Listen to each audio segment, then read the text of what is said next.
Imagine making big investments, bringing in heavy hitters like DK Metcalf and Darius Slay, building a roster that's exciting to watch, and still leaving one crucial piece wide open. That's right, Steelers fans, things are heating up in Pittsburgh, and the front office's decisions are catching everyone's attention. An unexpected name is making the rounds behind the scenes and could end up surprising a lot of people. And if you think the surprises stop there, just wait until you see what Mel Kiper Jr. just projected for the franchise's future in the draft, a pick no one saw coming that could completely reshape the defense. The moves are far from over, and you don't want to miss a single detail of what's shaking up the Steelers. Smash that like button to support the channel, and let's break it all down together. The Pittsburgh Steelers came flying into the 2025 offseason like a team dead set on making some noise, and man, did they swing big. They shelled out cash, stacked their roster with proven talent, and sent a message to the AFC. We're not just here to play, we're here to contend.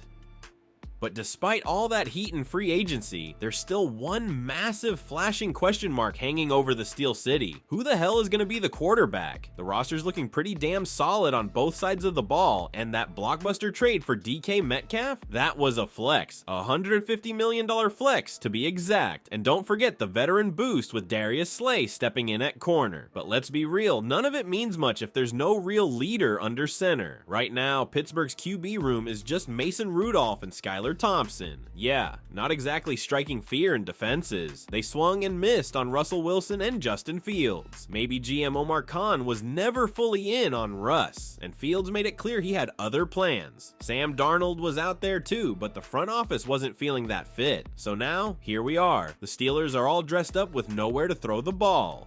The draft's creeping up, but sitting at pick number 21 puts them in a tough spot. It's not exactly prime territory to snag a top QB unless they trade up. And let's not sugarcoat it, this year's quarterback class isn't lighting the world on fire. Still, someone like Jackson Dart or Jalen Milroe could catch their eye. They might even go all in on a developmental guy to mold behind a vet, if they can land one. But here's a wild card, Hendon Hooker. Remember him? Big time playmaker at Tennessee before the knee injury dropped his draft stock in 2023. He's been riding the bench behind Jared Goff in Detroit, but the talent's still there. Dual threat ability, solid arm, and more polish than people give him credit for. Yeah, he's 27 and hasn't thrown a regular season TD yet, but he looked sharp in preseason tossing for 14 yards and running for 93 more against none other than the Steelers. Hooker wouldn't cost a king's ransom in a trade, and with 2 years left on his rookie deal, it's a low-risk, high-reward move. Worst case, he pushes Rudolph in camp. Best case, Pittsburgh finds a gem and finally stabilizes the position without mortgaging their future.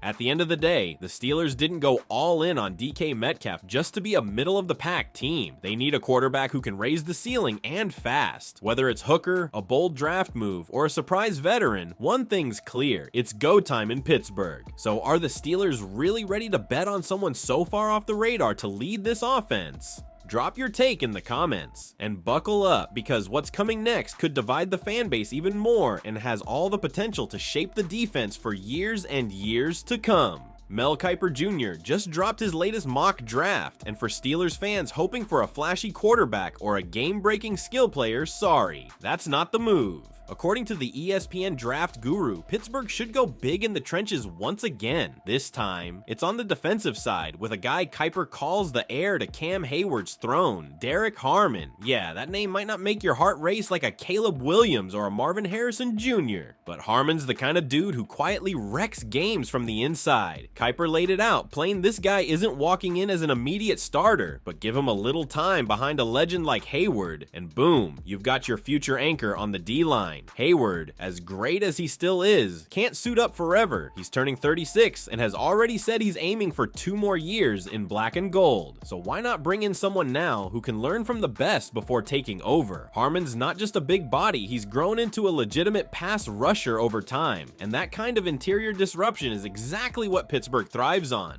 Kuiper pointed out that Harmon didn't really explode until he transferred to Oregon, but once he did, everything clicked. He's got the size, he's got the versatility, can play nose, 3 tech, whatever you need, and that's huge for a Steelers defense that just said goodbye to Larry Ogunjobi and still doesn't quite know what to make of Keanu Benton. If Harmon pans out, you've got a seamless transition from one dominant interior force to another, and better yet, he can rotate in early, get snaps next to TJ Watt, and grow into that starting gig instead of being thrown into the fire. And make no mistake, this pick wouldn't be the end of Pittsburgh's D-line rebuild. Even with Harmon on board, they'll likely keep adding depth and searching for that next nasty nose tackle or edge guy, especially with Watt getting older too. Look, the Steelers went all in, fixing the offensive line the past couple drafts. Now it's time to turn that same energy loose on the defensive front.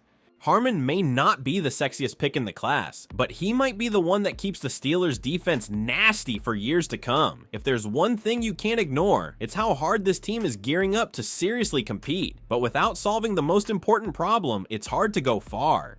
On the other hand, the draft pick being suggested shows that the franchise is thinking long-term and already visualizing the next generation of the defense. Still, fans want results now, and that balance between the present and future still needs to align. If you liked the content, subscribe to the channel to stay on top of everything happening with the Steelers, because the next few weeks promise even more twists and turns.